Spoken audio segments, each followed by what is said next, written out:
when you unlock and grow people, you grow organizations. And that is actually the secret to leadership, right? Like if you grow people, you grow your business, whether it's your division, your company. And people love to be pushed to think about how they're going to grow and what they can do next. And that kind of crosses gender, age, culture, everything, right?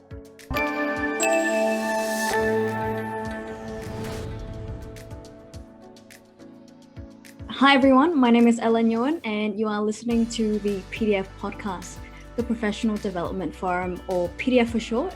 The platform was established to help diverse young professionals to reach their full potential in the modern Australian workplace. In this episode, we speak with Emma Lo Russo about her journey to build such successful and innovative businesses as a woman in the tech industry, which has always been a very male-dominated industry. Emma is the CEO of Digivizer, Australia's leading digital marketing tech and activations company, which she co-founded in 2010. She's also the CEO and founder of goto.game, a leading data-driven agency and destination for all things gaming, which she founded in 2017. So thank you so much, Emma, for taking your time today to speak with us. I want to ask you, I'm sure it's been a wild ride as well, and lots of lessons learned along that way of, becoming successful and where you are today. Let's talk about the journey and what led you up to this point. Thank you. Well, we've just celebrated our 10th birthday, so it's been definitely a journey. But in terms of what started Digivizer and what led to it, my background was corporate marketing by discipline, but I was president and chief operating officer of Altium, which is an ASX listed electronics design software company. And 97% of Altium's revenues were earned overseas, and my role was about building that organization and doing the big deals that were happening to kind of drive growth through that overseas opportunity. But it was through that I was really looking at the future of what was going on with smart devices. This was, now 15 years ago. So in terms of, this was before the smartphone, before the iPhone. And as these technologies and the Internet of Things were being talked about, and we were also simultaneously opening up, China in particular, but Asia as kind of, like one of the regions where electronics had gone from imitation to innovation, was just seeing how empowered the consumer could be, that they themselves could have entirely a digital experience with a brand and it wasn't based on bricks and mortar.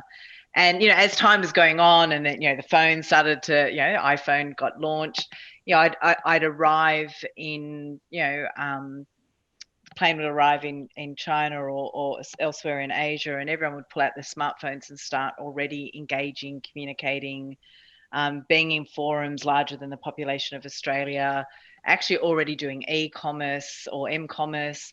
And I was really interested to see just how fast that moved, that adoption, how powerful it was in terms of just the size and scale, and recognizing Australia, US, UK was still very fixed desktop. So I was like, okay, the opportunity is going to be who owns that digital footprint, who can make meaning from it, because organizations want to acquire customers, cross-sell, retain them. So knowing where your customers are, what they care about, and in fact having an entirely digital relationship with them, which wasn't the case in marketing for all those years prior of my career. Like that was the opportunity, and that's what Digivizer was founded. It was like, leave the safety of corporate, go into the unknown. It was a huge risk. You obviously, leave the safety and money and all the rest. I had 3 young children to start Digivizer, but I really believed that, if I could merge this world of, knowing more about the customer, this kind of mobile device proliferation, social media just, exploding, and just foreseeing this kind of future, which is exactly how it's played out, then we'd have a winning company if we could make meaning from it. And that was Digivizer, right? Start with, the very first line was, know the digital footprint of your customers and those that should be your customers. And then it kind of evolved. Now it's really how do we help businesses understand their customers so they can drive greater ROI from their digital marketing investment. So it's still understanding that digital footprint, but now it's turned into end-to-end, being able to go from brand, consideration, conversion, so acquisition, all the things that we foresee. And of course, COVID's only accelerated that even further. Which is excellent, because you've really exploited that opportunity, seeing as, how do we cope with this, but how do we make sure we utilize this correctly at the best advantage? And I think the interesting thing is, like, it feels so obvious now, but 10 years ago, like, most of the big corporates were not doing social. I was like so ahead and saying, the world's going to be mobile first and social's going to be where you do business, and this is where all your, business will go in terms of online, e-commerce or m-commerce. Whether it's even in B2B, right? It's still lead acquisition and how you engage and build relationships and manage the majority of your sales, processes online. And, it wasn't seen then. And then it was probably 5 years into our journey. So, 5 years back, where boards were starting and C-levels were going, our organization isn't ready. We have maybe done some investment in understanding where our customers are. We've invested in a CRM, cloud solution, CRM or cloud, but we haven't actually brought this together. We're not actually knowing what's working for us. We haven't connected this into where should we be spending our money and how do we measure whether it's effective.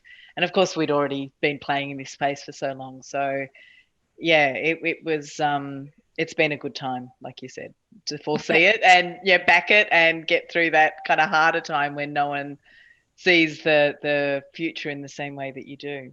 Yeah, that's really great to hear. I mean, you mentioned that the iPhone was really pivotal, and it was for many, many tech industries. And the fact that you were founded in the same year, you immediately took that advantage and ran with it, which I'm really impressed by.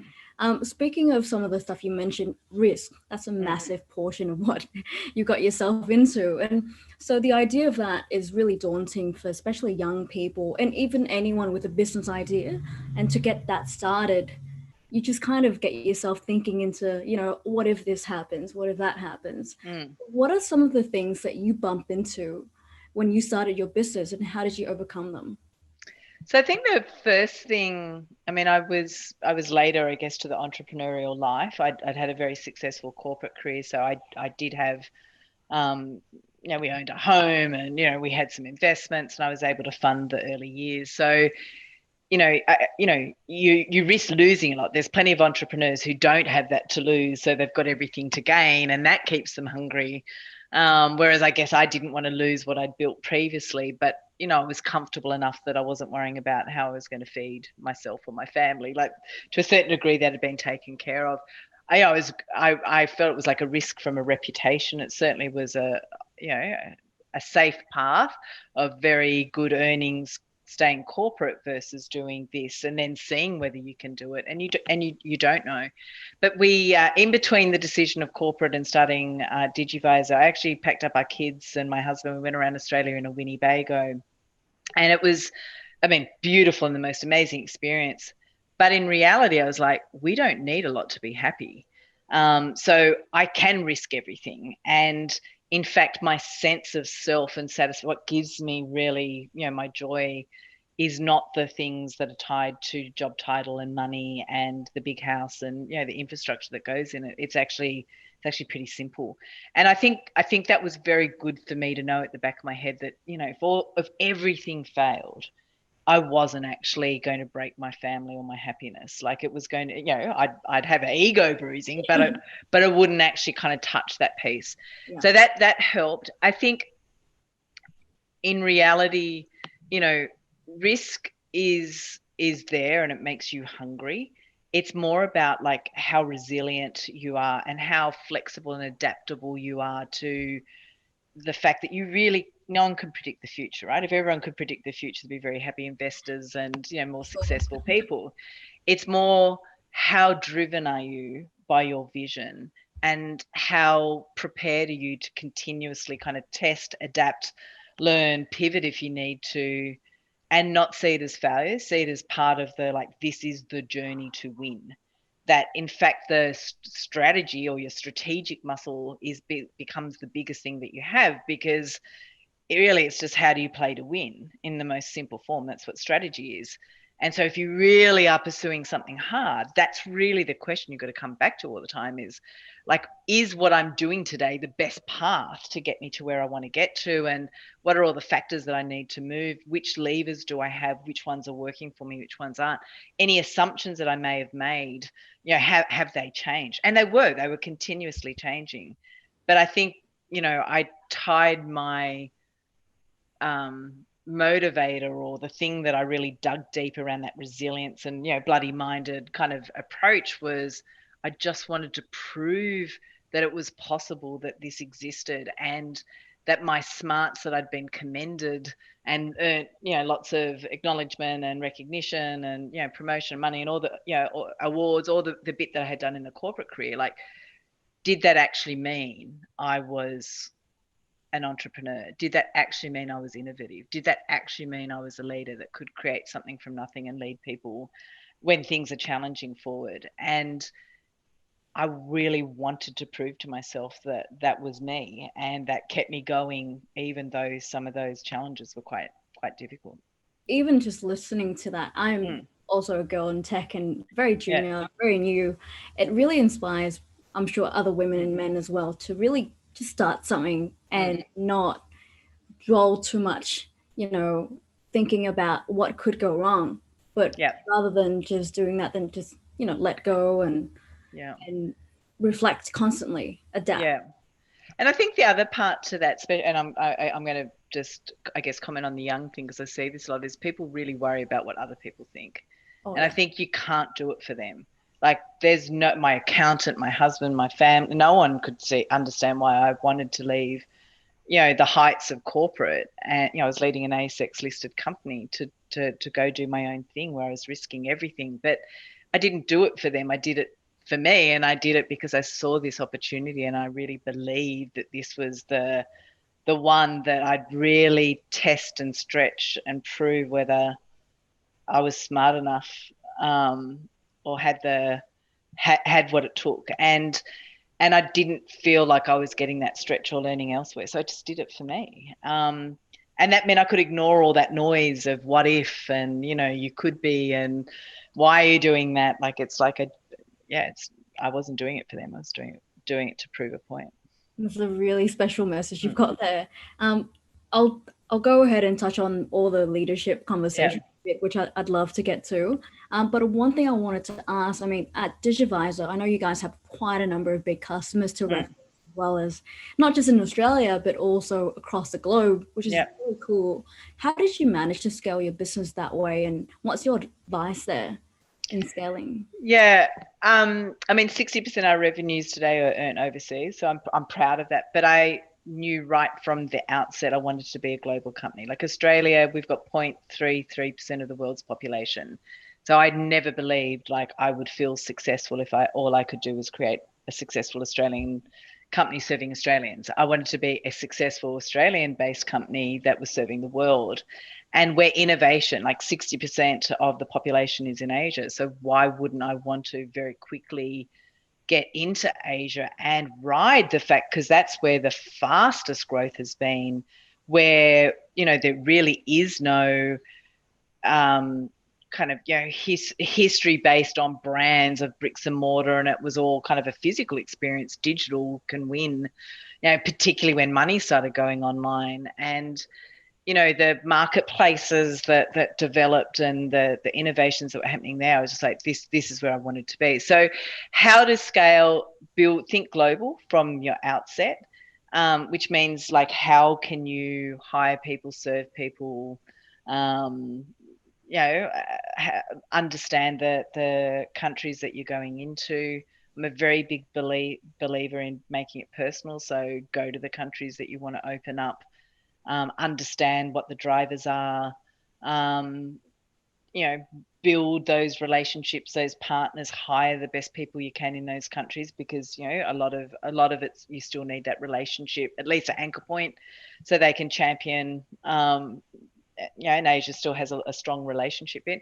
But I mean, it's true. That's true of UK. It's true of US. It's true of other regions too. You have to understand the market enough that you're about to go into, because we are in a very different environment in Australia to the competition of overseas. And so it takes you knowing how to talk to your end audience, and genuinely showing you're there to help them, that it's not about making money for yourself, it's about helping grow their businesses. I think that's part of that secret to scale. And then just hire the best people you can is the other thing. Yeah, of course. Yeah. Yeah, no, I love that you're not using the cookie cutter type solution for other countries you're running. And, it's really difficult being a leader, running a business, to then think about, okay, I have to really embrace the different cultures and understand really deep inside what do they need and what do they care about. How do you, so as a leader, I mean, how do you manage that as well? Dealing with just people internally, externally, how did that come Yeah, about? so I mean, I find it really interesting now because we're in the middle of a growth, and I was traveling a lot. Like, I think you actually have to make it personal. Go to those countries, meet, attend, get as many introductions, understand the market. You use the references from Austrade or anything, anything that opens up, or just even entrepreneur networks to be able to open up the right people to start those conversations with. So I definitely made it personal. Like, I have traveled a lot to be able to understand the countries I've wanted to enter. Now, of course, with COVID, that is different, but everyone's on Zoom. So it's just like, how do you make sure that if you are looking to open or grow in a region, that you're actually investing enough in understanding and listening to what the person is sharing about the market, the challenges, the competition, the government, or the political environment. Like, what are the factors that are driving that? You're reading global media, that you're not just seeing it through the bias of Western media. So it's a really, you have to just want to personally do it. The hiring the great people is a really important part of it. So often I'll look for someone who's had local education with a Western education, because then you get the best of language and local, and I want them in country so that they can have and build and represent as best they can. And then making sure that the technology that we use to empower our own employees is very scalable. So we use Slack, we use Google collaborative tools. Any of our solutions are cloud-based to make it possible, to make it really easy to connect. And then that understanding that if we're wanting to talk to this time zone, then don't be stupid and set a meeting that would be precluding them. Like, you make it around what works for them. And I think that comes with awareness. We do a lot of team lunch and learns and shared learning and wins. We do cross team projects, so that we're really integrating diversity of thought and that background, so that we don't even build from a product perspective something that wouldn't make sense, that doesn't work, because we don't want to create lots of different products. We want one product, but we want it to be able to be supported and meet the needs of the countries that we're in. Yeah, that's really good. I mean, it looks like you've got a really good culture going on. That's why your team is thriving, your company is thriving. And I hear a lot of companies try and hire the right ratio. Let's say with, we need more women, we need more men. What do you think about that matter in general? Yeah, I mean, it's an interesting thing, because I think everyone has to check their biases, but my bias has always been massive diversity. So, like, I am always looking for who is different. Yeah. And I love cultural differences and any difference, age, experience, all the factors that sit in diversity, inclusivity, and equity. How do you if you want to serve a marketplace, like, how is that being represented in the way that you employ? Because you can never serve people if you don't understand them, and if you don't genuinely represent them, and you don't show that commitment. Because consumers are smart, business people are smart, they will know whether that's a lip service statement or it's a genuine, amazing kind of, partner to partner with, because you've got this shared understanding, knowledge, and appreciation for each other. So we are, we're conscious of it. It's not mandated, it's not policy, because it's just been such a big part of our culture. And we hire just now on simple things like, smart, talented, get things done, infinite learner, not an asshole.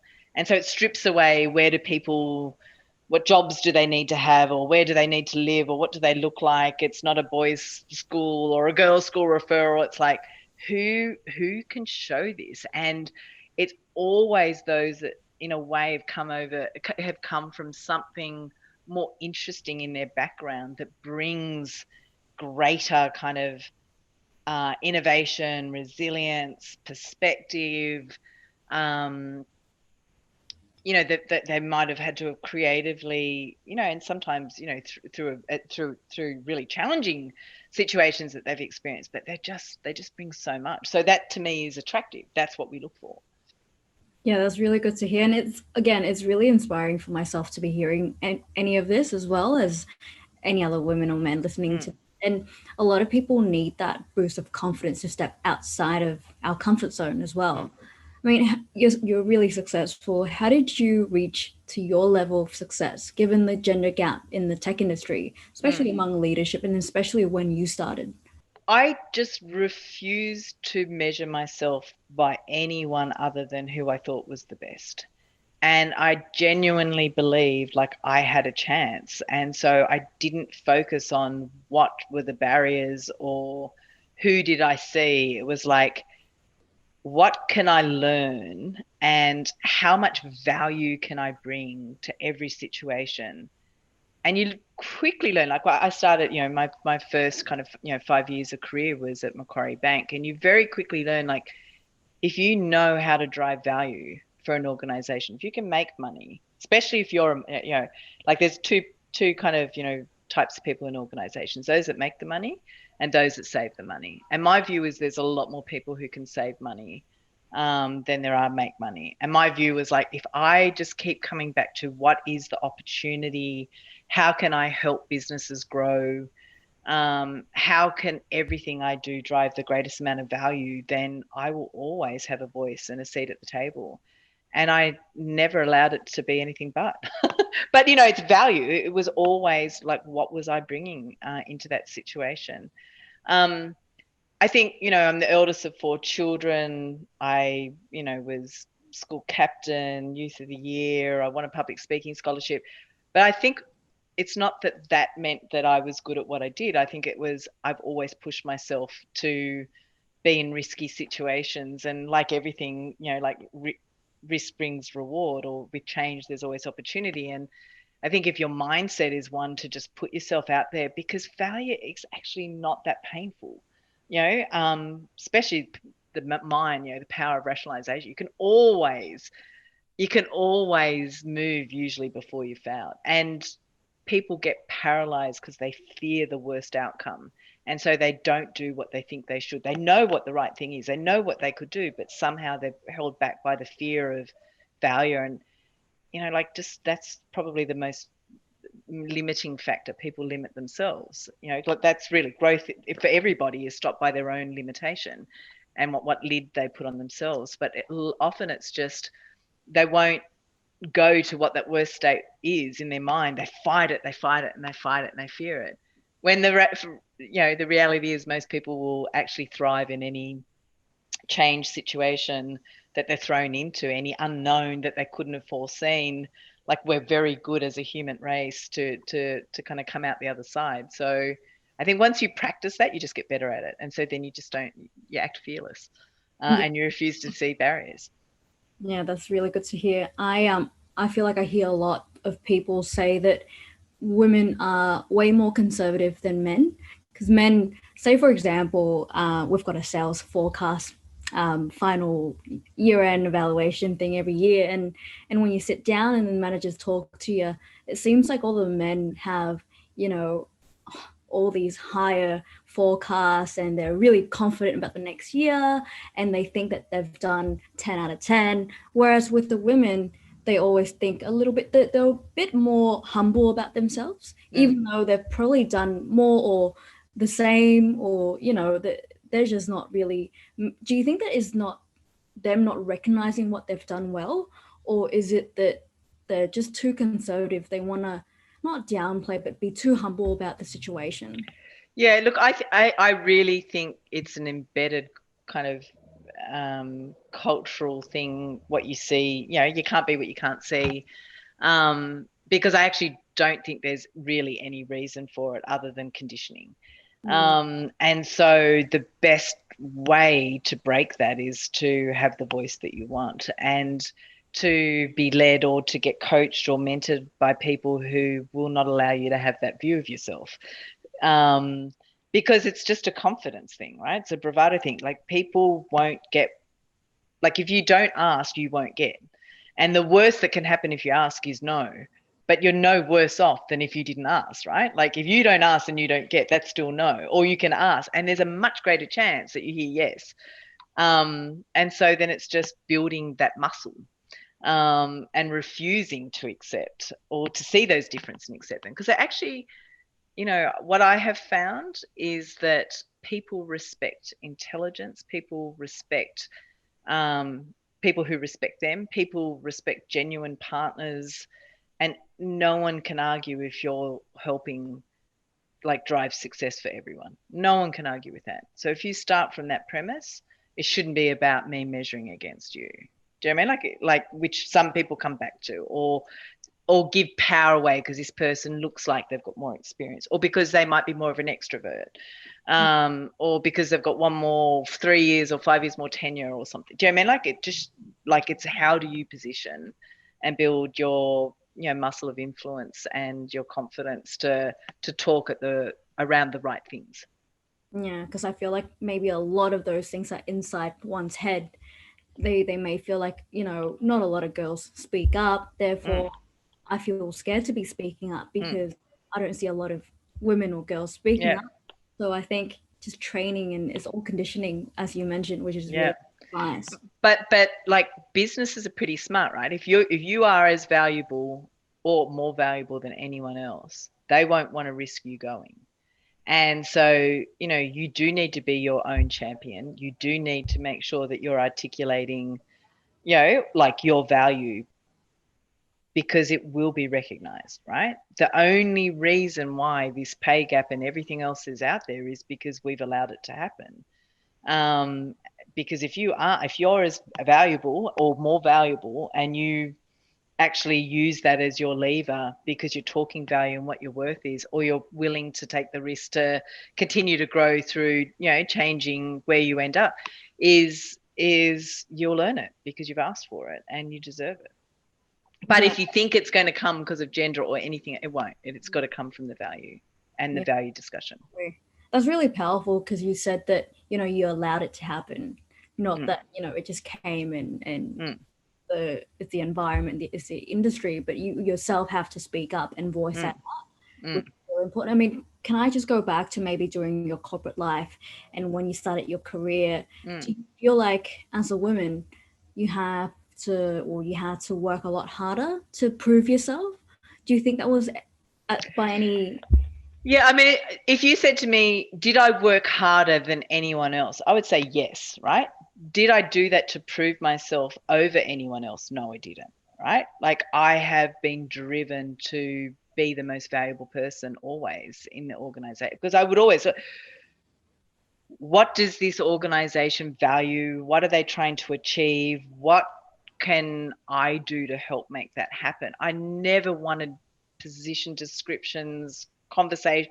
Like, people talk about all the time, they're like, oh, I've got this manager and all they want to do is go through. And it's just like, well, just don't have that conversation. Just say, yep, I'll answer that in an email. What I really would like your advice on is how to make this happen. And what happens the second you put something new down is people get really excited by new. And so you can take people wherever you want them to, or you can be driven. It's like, do you decide to own your time and your day and your outcomes, or are you like the someone's driving you. And I think as soon as you just choose to be the driver, it changes everything. But yeah, I worked really hard because I wanted to be the best. I wanted to see how far I could push myself. I didn't ever believe that anyone, like I rarely met someone that I didn't think I could either learn from or I'd end up being stronger or better than. So I just really used that as my motivation, but never at the cost of competition. It was always, what value was I driving for the organization? Because that's how you keep people on side. Yeah, Help people's careers. Even today from Digivizer, when I look at a client, I don't go, oh, we're the supplier, you're the client. It's like, how can I help this person be more successful? Like, can they go from Australian lead to global lead? Like, what would that look like for that person? How do we do everything we can to help them prove success? And it's not about making that person look good. It's about driving results for them. But if you can kind of keep coming back to what's required here to win, so that everyone feels like it's a winning relationship, it becomes very easy to kind of navigate growth. I know we've been asking questions a lot about the men versus women, but it is also to show our audience that, it's not always about that conversation. It's about and I refuse to have that conversation, right? Because for me, it's like, why would I want to have a conversation that splits the best in gender? It's like there's either the best or it's just the best. But I think it's more who's having that conversation, because men aren't having that conversation. There's women who's having that conversation. The second they have that conversation, they've already put their barrier up. And I'm not recognizing that there isn't those. There is I used to, Macquarie Bank days, I'd walk into meetings and there might be 16 people in this meeting. There'd be 15 men and I'd be the only female, and I was young. And I'd walk in and they're all in their suits, and it was all very, this is back in the late 80s, early 90s, and it's all very power suit, very, very, lots of money, and they'd say things like, oh, you look very beautiful in that color, or you look very pretty today. And you have a choice at that moment. My choice was to answer, oh, so you're wearing the same tie you wore last week, is this your Tuesday tie? Like, come on, let's move on. And you talk like you'll never hear it again. Like, it's a power play. They wanted me to be the girl, and I wasn't. I was there because I had a role and I could help them, and I wasn't going to waste my time on such a stupid conversation. Yeah, exactly. Well, I mean, I kind of want to think about it this way. You are a leader and you are female. Does it ever at one point you feel like it's a struggle or it's a dilemma to be leading men? Has that ever come up in any? Yeah, never ever, actually. I think I remember when because I was the youngest manager at Macquarie Bank at the time, and then the next organization I went to, I actually had a 70-year-old male direct report. And it was funny, actually, because I was like, oh, I'm so young. Like, will I be able to lead someone with so much experience? But, I was in the role because I'd earned it. And as it turned out, I learned a lot from him because I was so young and still very black and white about things. And he was able to kind of help me see the grey. But I've always come with the view that, like, a good leader is someone that helps everyone else be their best. And when you unlock and grow people, you grow organizations. And that is actually the secret to leadership, right? Like, if you grow people, you grow your business, whether it's your division, your company. And people love to be pushed to think about how they're going to grow and what they can do next. And that kind of crosses gender, age, culture, everything, right? And that was kind of the way that I never had an issue. I was interviewed once. This was for an ASX listed leadership role by a CFO, and my baby, my youngest, was only 4 months old at the time, and he was like, oh, you say you're looking for flexibility. I mean, what does that mean? I mean, you got a family. Does that mean like you won't be able to actually, do the job, or, what would give us the confidence that you can do your job? And I was like, well, first of all, can I ask you, do you have children? He said, yes. And I said, has anyone asked you that question? Like, how do you do your job as a parent? Like, this is my third child. I've been doing this a long time. I've always been in corporate, but no one's ever questioned me, and I won't allow that question. What is it that you're going to measure my success on? Let me tell you how I'm going to deliver that, because it's got nothing to do. I've learned how to get the best out of flexibility, which comes with perspective and time prioritization and a whole bunch of value things that you bring into an organization, including being able to engage talent, right? So when everyone's talking about the war on talent, how can you not create a flexible environment for everyone, men and women? Men need to be home with their kids, or coach soccer, or go to yoga, or do whatever, work in the canteen, as much as women do, and they need to be able to allow women to rise as great in that exercise.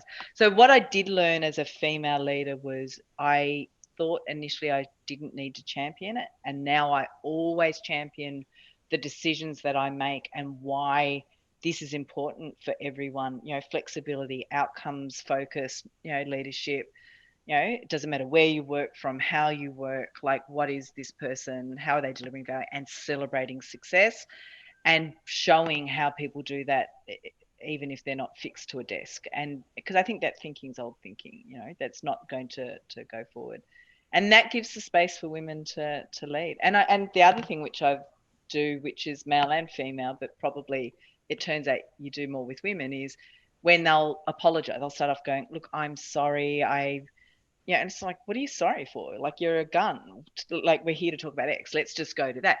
And cutting them off and making them realize the language that they're using, is actually limiting them. And picking them up on that is an important part of that, that mentoring thing I was talking about. Like, if it's not coming naturally, practice it, because it is just a practice thing. It's just a muscle you've just got to learn to do. So I've worked out I've needed to help, as time's gone on, the people who are, coming behind me, as they're growing their careers, because, they need to understand when their own biases are limiting them. Yeah, I think that's really good advice, because I'm reflecting to when I first started in my first ever corporate role. I remember over apologizing for nothing at all. Every email I sent, it was like, I'm sorry, but I just want to, or using that sort of language isn't going to help you. And I was really blessed to have a manager who's actually a male manager who mentioned to me, hey, Ella, I think that you are using the kind of language that is, so let's have a chat to see how we can improve not just the emailing, but how do you talk to people when you first meet them and all of that. So I think that opportunity really helped me learn and become a new person really in the workplace. And I think a lot of girls and a lot of women, anyone really, men and women, need that sort of advice up front, and just someone to really pick that up and lead them. Yeah. And you realize that you need to talk it through, right? Doesn't matter where. So even in interviews, and again, I say this to men and women, but I know that women need to hear this more, but I'll say, I don't care where you're doing your job from, what hours you work, how you do it. I want you to be happy, but I can't keep your environment in my mind, right? You have to own that, right? I'll care about what you deliver, and I will always help you. You will never have to second guess whether I'm thinking about something's not being done. I'll always have the conversation, but like, you do it on your terms, right? But you have to champion it. And I'll never be the one saying, like, other than to champion, look how great someone's got doing this with his flexibility, but I'll forget to go, oh, you can't have that meeting on Wednesday because you leave early. Like, especially the more employees you can't, at Ultima had 450 employees. I can't remember everybody's, what they want to do, but I definitely could say it's up to you. How are you balancing everything you need to do to be happy? How are you investing in your growth? And there's lots of things I've learned over time to make sure that that's really embedded in the culture of like buddy systems and the mentor systems, and setting personal goals that get shared and are visible, so people really focus on those things. But yeah, you have to own it yourself. Yep, definitely. And as a leader, I know you're probably really, really busy. How are you managing that time? Do you, with work, do you diversify some of the things that you're doing outside of work? Let's say if you're working on public speeches, nowadays it's virtual, and also, having a hobby on the side. How do you manage all that? Yeah. Well, do you know, funnily enough, I learned over the years, because I've always worked with my kid. I've got three kids who are now 24, 20, 16. So, they're much older, but I've always worked full time all the way through. I only had 3-4 months off for each child. I just realized you just have to want to do something enough. So that's the first thing, right? If you want to do it enough, then you have to plan, because you own your time. And if not, everyone is going to want a piece of you. So you have to kind of start with what's important to you. What are your non-negotiable bits? Like, what do you need to do to keep yourself healthy? What do you need to do to keep your relationship healthy? What do you want to do in terms of supporting, your kids, etc.? And then, because I love work, like every other bit of it was, my work time. But then to maximize that time and be really effective and not get caught in the weeds, again, it's like you have to have a strategy. Where do you want to be, at the end of, whatever time, 3 years, 5 years? How does that break down to this year? How does it break down to this quarter? How does it break down to this month, then this week? And never having more than 3 things that you're focused on at any one time, so that you do have a chance of achieving them. Like if you put too many people who have these, lists that are this long and say they've got too much to think about, they just have not planned. And stress is the absence of a plan. So if you plan and you know what you're on, you'll end up with this amazing kind of set of of of things you've been able to achieve, and they just keep building. But you've not done it at the expense, because you've planned in the way you've blocked your time around family or those other things, your hobbies, etc. Yep, exactly. Because I know that a lot of people have long lists of what they want to do, and it sounds amazing. Like, I want to hit this by about a month's time, and I want to become this person in 3 months' time. And it's just all these things that they haven't realized, well, what's the plan to actually get there? So I think that that's the planning stage is really important. And, just having a really clear vision of all the steps is crucial. So I appreciate that you've mentioned that.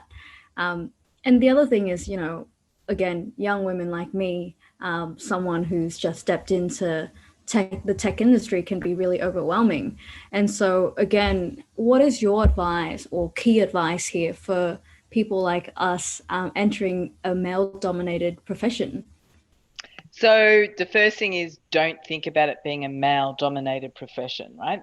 Like, just lose that from your thinking. It'd be more, what role do I want to go after? What's my path to get there? And so therefore, how will I build my networks, my exposure, my experience, put my hand up, to take on those responsibilities and activate your path to get there? Because, like, first of all, in technology, all companies and all, whether they're listed companies, in terms of portfolios, there's a lot of pressure to balance it out, right? So women, actually, if anything, if you're good, you have an advantage, right? They will want to hire the best talent. And if you're female and you're the best talent, then you'll override anything that's out there. So you have an advantage. So that's the first thing. But I actually think it's like, what do you want to do? Because if you allow yourself to see the limitation, you will immediately put a lid on how far or how fast you can get there. Whereas if you have a really clear view of the direction you want to go after, then talk, learn, read, listen to podcasts, like, discover the how, and then keep putting to play every day your steps towards that goal. And then I think there's nothing that can stop you, like any woman, any man, but like, just don't see that's a barrier. It's actually to your advantage, if anything. Yeah, exactly. And I'd hate to find out I got a job because I was female. I would hate to know that, right? But I actually think there's an advantage there. I just want to be the best. I want to get to where I've got to because I drove that. And I did that through working through the best talent around me, and I helped them grow, and it's helped us be like, that's it. Yeah. There So is no gender flag there. exactly. Because what you said there is really key. Just even thinking about that, it sets the barrier for yourself and your talent, and it's already a limit. So, say for example, if I'm thinking about my manager and he's a male, and I'm thinking, oh wait, but he got there because maybe it was these kind of factors that contributed to that. But then again, I think back, I hang on a minute. I think I've already set that limit for myself. Yeah. And you've even wasted, even if you only spent that 5 seconds, right? Saying that. Exactly. Instead of what does it take me? What does it take to get to that next, his role or the next role in the organization or above them or whatever, right? What does that take? What does that look like? How can I make that happen? And how can I actually ask my manager or whoever to help me go on that journey? Because I've got to, not everyone's equipped to know how, but most people have the desire. And the more senior they go, they generally won't have got there now through they can't hopefully remain sexist and misogynist. They would have been caught out. I'm not saying there's not pockets of it. There is. I meet people like that all the time, but I just don't rate them. I just don't want to do business with them. Or I don't. But most people want to help people, and all you've got to do is ask. And as I said, the worst can be no, but there's a much higher chance that you're going to hear someone say, "Here's how." Yeah, I really love everything that you've given us today. I think it's really insightful and just really inspiring because while some of my questions were, there's male and female, there's really no limits to that. And you shouldn't even be thinking about that topic in general. Just go for it. And Yeah. you're you, just, show your brand and just strive for whatever you want in life. So Yeah. thank you so much for all that. I'll throw something at you now. What is a fun fact about yourself that you feel like everyone could enjoy hearing about? Oh wow. Let me think. Okay, I don't know. I don't know if this is that fun, but I'm a ferocious reader. I read a book a week without fail, often Wow. more. I really believe that it's helped me be creative. I've got insane amount of general knowledge and minutia knowledge that I know has come from just being such a ferocious reader. But I actually I love words. I just love how talented people can put together stories and make it very compelling. And I think the other thing is like travel is the best thing that you can do. And so in COVID, where you can't physically travel, so I've done a lot of travel, like amazing amounts of travel all my life. And I think it's so important. And, it's been a really big part of, for my kids as well, is really getting them exposed to different cultures, understanding the indigenous stories and, because there's a lot to learn. And I'm a big believer that we have a very limited time in something which is a much bigger play, which means don't get stressed, right? Just love the learning journey. You don't have much time to do all the things you want to, so don't spend it doing something you don't want to or makes you unhappy.